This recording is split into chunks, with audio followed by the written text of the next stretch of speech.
Interpretation of the Quran.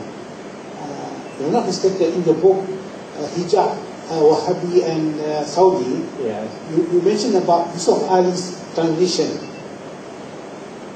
I mentioned about Yusuf Ali's translation of the Quran. Which translation?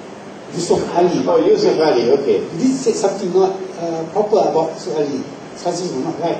His Yusuf Ali's translation has many things that are inaccurate in it. Many things. However, we do not speak disrespectfully of him. Even when we point out mistakes that he made. I make mistakes. Of course. Only God does not make mistakes. And your pointing out a mistake that I make will bring you blessings from Allah. Because I am corrected in the process. So it is not something uncharitable to try to correct a mistake made by someone. Yusuf Ali's translation is perhaps, in terms of its literary style, the best translation in English. The best. He was a literary genius. But Yusuf Ali was not a scholar of Islam. Not at all. Yusuf Ali did a bachelor's degree at Cambridge University in English literature. That does not make you a scholar of Islam. But he was a literary genius. And he took his British education at Cambridge University, and he went back to India, and he took the translations of the Quran from Arabic to Urdu. And those who translated from Arabic to Urdu were men of very great scholarship, impeccable scholarship. So the translations in Urdu were excellent. But Yusuf Ali had modern education. And he was able to bring his modern education to bear on the language that he used and the interpretation that he gave. And in many instances, he did a splendid work, splendid job. However, he made mistakes. And it is in no way uncharitable to the man that we should point out the mistakes that he made. In terms of accuracy, there are many other translations of the Quran in English that are superior to his. Mahmud Yuqithal, the Englishman, is a more accurate translation. Muhammad Asad, the Austrian, formerly a Jew, he is a scholar of Islam. No doubt about it. He is a scholar of Islam. His translation is more accurate than Yusuf Ali. But Yusuf Ali's literary style is unsurpassed. Yeah. Any other questions?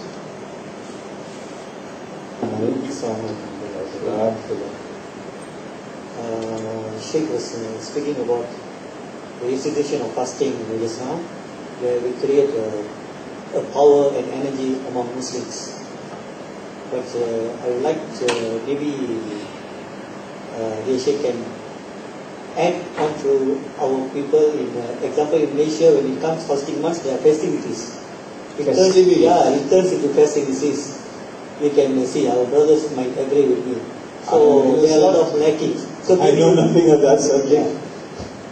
Maybe you can give suggestions for our members here, how to create this kuah inside us, inshallah. Well, one thing you could start with, and this business about having iftar parties and going from one home to another and having a nice time, people getting together to break the fast together and so on, and eating a ton load of food. I personally find it, I find it negative to be moving around in Ramadan. And I find it to be positive to remain in one place. I give the rest of the year to you all, give the month of Ramadan to me now. So, you would break your fast every day, one day, like a Tarawih. gracefully. You can recite from the Quran after you've broken the fast and before the Salat. You have a period of time. You recite the whole Quran during Ramadan. The whole Quran during Ramadan. If you could recite it twice, mashallah. So you want to get every spare moment that you could get. Every spare moment that you can get. Turn off the TV, or better than that, throw it out of the window. And spend your time with the Quran. I have found that it is not just reciting the Quran in Ramadan, which is good. Reciting the Quran in Ramadan, which is good. But even more important than reciting the Quran in Ramadan is studying the Quran in Ramadan. The nights of Ramadan are not meant for fun. The nights of Ramadan are the loveliest nights for study of the Quran, because you are spiritually energized in Ramadan. It's like a different world in Ramadan. That's why when Ramadan comes to an end, you find Muslims weeping. What kind of strange people these are, these Muslims? Huh? They're weeping because the month of fasting has come to an end. It was so difficult to fast for the whole month. They should be so happy Ramadan is gone. But no. Look at the Muslims. They're so sad that the month of Ramadan has ended. They're saying, farewell, O Ramadan, al-Wida. I don't know whether I'll live to see another Ramadan. What kind of people are these Muslims? The answer is because they are spiritually energized during the month of Ramadan. And that creates an opportunity for you to be able to penetrate with knowledge that which otherwise you may not be able to penetrate. So that's how to spend the month of Ramadan. Any other questions?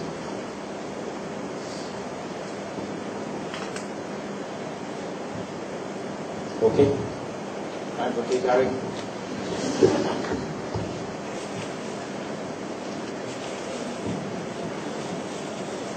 Once again, profound appreciation